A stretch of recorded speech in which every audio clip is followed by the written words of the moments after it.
loves, it's me, Ziggy. I'm back. Going to do a very quick recap of All Star Weekend 2016. It was very light skinned. I was like, okay. It was, I felt like it was a lot of light on light crime. I'll definitely get to that in a minute. All Star Saturday, which is actually my favorite. That's when they have like the skills challenge, the 3-point contest, the dunk contest, the whole gamut. So the first thing I noticed from Saturday night was that they actually got rid of, it was like a trio, like shootout. I don't even know the official name of it, but it would be a current NBA player, a WNBA player, and then a legend or like a retired NBA player. And so they didn't have that this year. So I'm guessing that enough people weren't into it, and so they got rid of that. So that was cool. Whatever. No one missed it. I didn't miss it. The first thing of the night was the skills challenge. And this year they had quite a few big men, so like forwards in the challenge. Normally it's for like guards because it's a lot of dribbling, shooting, layups, things like that. And Karl Anthony Towns, he won. I want to say Karl Anthony Towns is from the Milwaukee Bucks? Or is it Minnesota Timberwolves? The one thing about Minnesota and Milwaukee is I get them confused. So please forgive me. Timberwolves. That's right. He's from Minnesota Timberwolves. So that was that. The next event for the night was the 3-point shooting contest. And if you know me, you know it's all about Dub Nation. And you also know that Wardell Curry Jr. won last year. To some of you, you're like, who the hell? Steph Curry won last year. So this year, Steph Curry was in it again, obviously, and Klay Thompson was in it again, obviously. And so it went down to the final three, Steph, Klay, and then that young guy from Phoenix. I can't remember his name. He's a young guy. He's 19, 20. And the young guy, he was so adorable. First of all, I had to do a shootout because, like, in the first round, like three people had the same score. Steph and Klay had the highest 2, of course, duh. And so the young guy from Phoenix, he went out to go against Steph and Klay. And he gave a valiant effort, yes, but I think he only scored like 13 in the second round. Needless to say, before going into All-Star Weekend, I sort of figured Klay would win just because Steph won it last year. I'm like, the Splash Brothers, they probably are saying, it's your turn. No, it's my turn. It's your turn. No, it's my turn. And so this year it was Klay's turn. So Klay won, definitely. Again, that's what I said, light on light crime. You had Steph and Klay and that guy from Blake. I mean, they were all light. And Klay killed them both.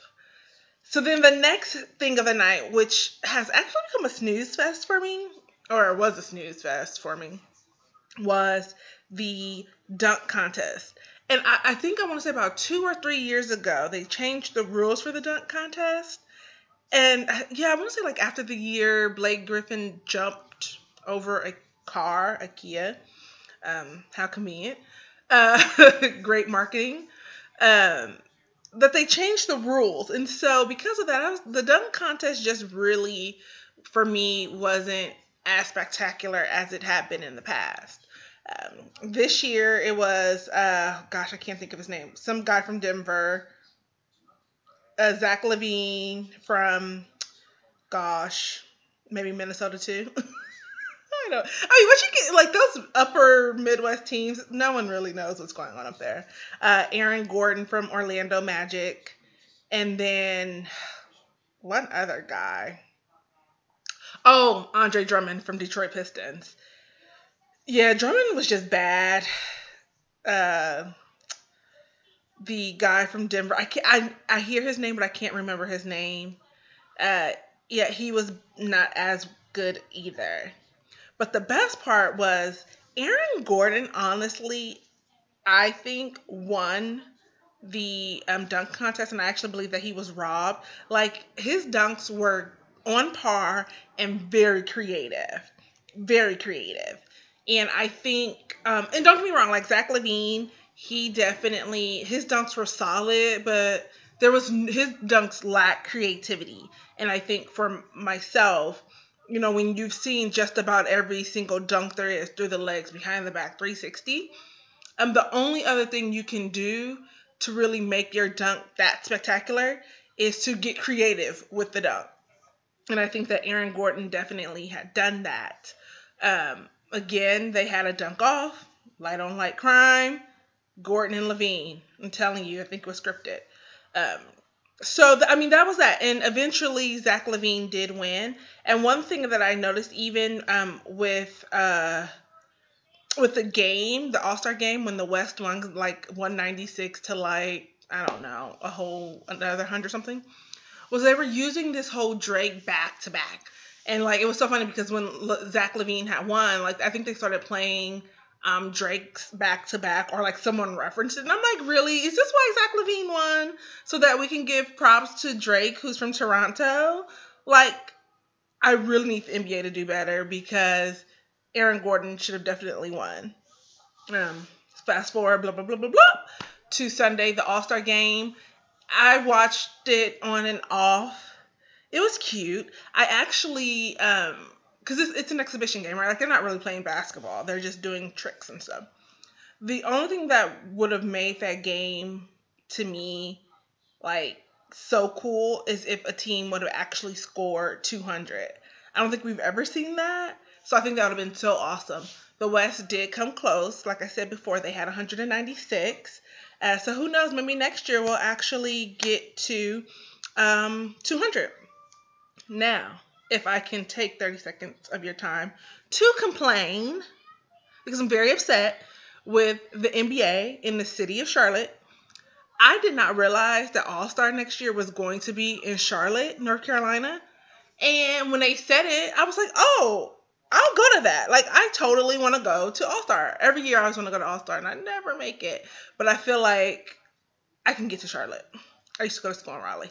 I can get to Charlotte. I can make that happen. And do you know there was not a Nair hotel available in all of Charlotte, North Carolina? Like, let me tell you, I lied. It was not a Nair hotel I would stay at available. Like, because I do it by ratings, right? I'm like, listen, if it doesn't have a guest rating of at least 4, 3.5 at the lowest, I can't stay there. Like, they had like all of these like motels. No. I don't listen. If the door is on the outside, I'm not staying there. I could be in my own house if I have to be worried about what the hell is happening inside of these rooms. So even in like the cities outside, there are like no rooms.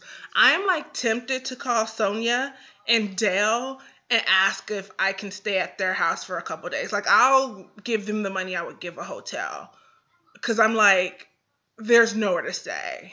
And granted, I was probably late to the party, and that's my bad. But come on, people. Really? Now, I do have some people in the area, so I'm hoping they can let me stay with them. But, yeah, I'm like upset that the NBA took, and like all of the press, probably ESPN and TNT, they have Charlotte on lock next February.